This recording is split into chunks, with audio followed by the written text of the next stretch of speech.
ఈ పేరు వినగానే మనకు గుర్తుకొచ్చేది అక్కడ ఉన్న జైలు. 100 ఏళ్ల క్రితం నిజాం హయాంలో మొదలైన జైలు ఇప్పటికీ కొనసాగుతోంది. అయితే ఇప్పుడు తెలంగాణ సర్కార్ దీన్ని తరలించాలని నిర్ణయించింది. దీంతో మరోసారి వార్తల్లో నిలిచింది చెంచులగూడ కారాగారం.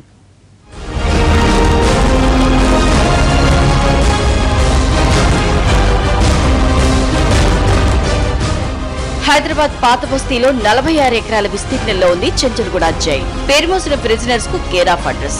1879లో నిజాం హయాంలో ఈ జైలు ప్రారంభమైంది. ఇందులోనే మహిళా జైలు కూడా ప్రత్యేకంగా ఉంది. అయితే దీన్ని తరలించాలని తెలంగాణ ప్రభుత్వం నిర్ణయించింది. ఈ ప్రాంతంలో మైనార్టీల కోసం స్కూల్ ని నిర్మించాలన్న ఆలోచనలో ఉన్నారు సీఎం కేసీఆర్. గతంలో ఈ ప్రతిపాదన వచ్చినా అది వెనక్కి వెళ్లింది. అయితే వచ్చే ఏడాది నుంచి ఇక్కడ మైనార్టీ స్కూళ్లు ప్రారంభించేలా చర్యలు తీసుకోవాలని అధికారులను ముఖ్యమంత్రి ఆదేశించారు.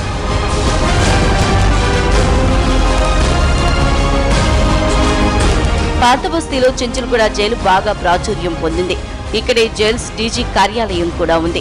పాస్పోర్ట్ కేసులో బాలీవుడ్ నటి మోనికా బేడి అరెస్టు తర్వాత ఇక్కడే ఉన్న మహిళా జైలుకు తరలించారు. అప్పటి నుండి బాగా పాపులర్ అయిన ఈ కారాగారంలో చాలా మంది నిందితులుగా ఉండి వెళ్లిన వారే. సత్యం కుంభకోణంలో రామలింగరాజు, ఓఎంసీ కేసులో గాలి జనార్దన్ రెడ్డితో పాటు వైఎస్ జగన్ నెలల పాటు ఇదే జైల్లో ఉన్నారు.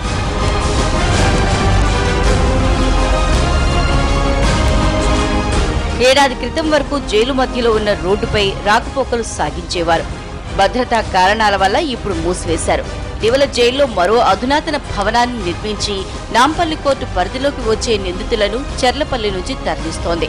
ఇటు చెంచులగూడ జైలు, దీనికి కిలోమీటర్ దూరంలో ఉన్న మలక్పేట రేస్ కోర్టును తరలించాలన్న ప్రభుత్వ నిర్ణయం ఎప్పటిలోగా అమల్లోకి వస్తుందనే దానిపై స్పష్టత లేదు. అయితే ఎక్కడికి తరలిస్తారనేది కూడా ఇంకా క్లారిటీ లేదు.